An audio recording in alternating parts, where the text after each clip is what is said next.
Well, hello guys, and welcome back to another Steven Universe review. In this episode, we're taking a look at Season 5, Episode 16, Letters to Lars. Now, this is the last episode of the mini-bomb, whatever we're calling it, I don't really care. And I was expecting it to kind of go out on a bang, but no, it really doesn't. This is kind of like the log date 7/11/15, right? Where it just kind of ends. It's the last episode of the season. You could argue this is filler, and you're right, but it's a little bit more complicated than that. And we'll get to it, but I do want to say, in the teaser for not just this episode, but the whole Season 5 recap, they did show Lapis on the moon, right? The barn on the moon. So I was really expecting this episode to be that, or for them to address it by the end of this. But no, they don't. I mean, they set it up. It's going to happen the next episode, but I was really expecting it.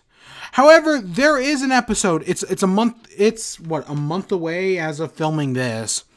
It's like May 7th or something. 2 episodes actually. So that'll probably be it. But yeah, it's kind of just, this one kind of just peters out.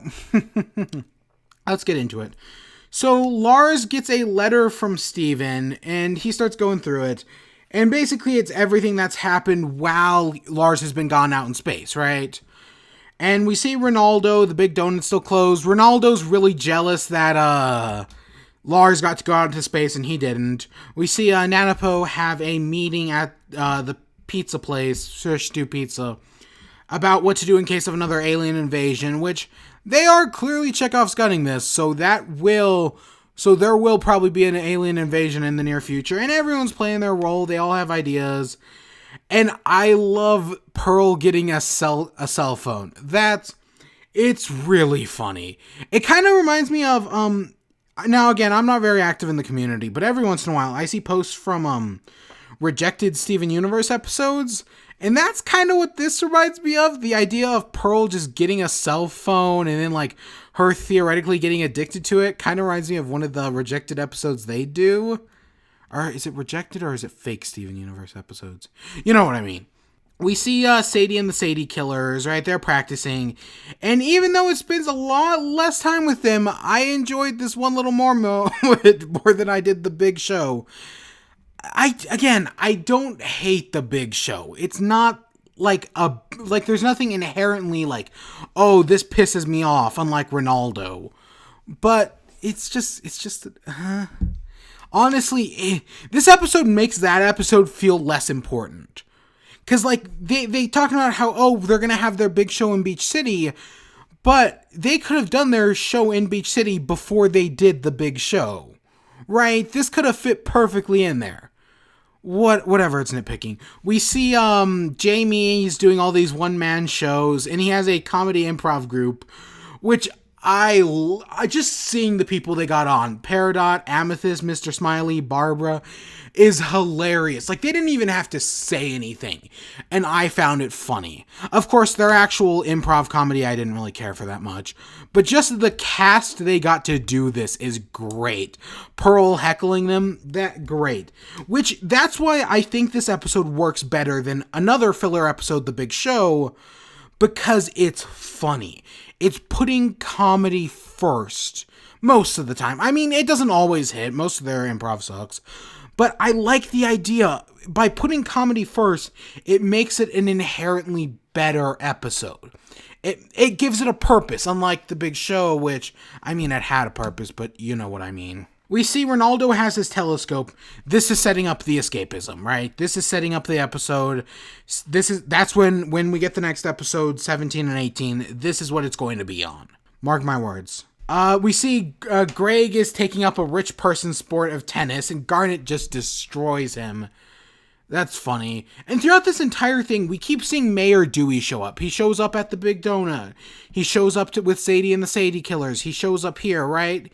He's clearly missing something, right? We see the wrestling, which, you know, again, it's a funny joke. I like Steven and Amethyst, right? Because Lars did like wrestling. It's interesting to see where they're taking it. We see that Petey has taken control of the Mayor Dewey mobile and has just turned it into a tater tot stand, because, food trucks are the wave of the future. No, seriously, the way people talk, food trucks do seem to be the way of the future. Maybe I just know a bunch of hipsters. And then, we see the actual repercussions of Mayor Dewey losing the election. He's bummed out because he feels like the town has just replaced him, like they don't need him anymore. It's a small town, but he feels like he's just been wiped from the history books. Yeah, it's relatable. It's got the comedy, but it's also got the heart. And to give him a sense of purpose, he opens up the big donut and everything's going good again. He's still entitled, right? He starts naming all the donuts after himself, except for a donut named after Lars, which is okay, cute, whatever. It makes sense. It's a logical evolution into what's to come next. And then we find out Steven has actually been narrating the letters to Lars the entire time. And yeah, okay, it's cute. And yeah, that's the end of the episode. It's funny, and that's what makes it work. Its focus is clearly on comedy. It sets up a lot of comedic moments. And while it doesn't always hit gold, I still think it's clearly trying its hardest. And, well, not its hardest, but it's clearly trying. And I'll give it credit for that. I think it works on that front. And yeah, that's the end of this whole 4-part episode thing. Again, we've got another episode eventually. I think it's like the week after. This episode finally airs on TV. But yeah, overall, I actually didn't really like that much of it. I mean, for as interesting as the backstory of Rose Quartz is, I still think Garnet's an unreliable narrator. I like the idea of them breaking Garnet's future vision, but the episode as a whole isn't like an amazing episode. It's a fine episode. It's pretty good. This episode has comedy, but there's nothing really that much going for it other than that. And then the big show is, I think it's mediocre, right? I've seen far worse, but I could, So, I mean, I guess I'm still positive at the end of the day, but it's a very meandering positive. And with that, I hope you all enjoyed. Stay tuned for more. Until next time, peace.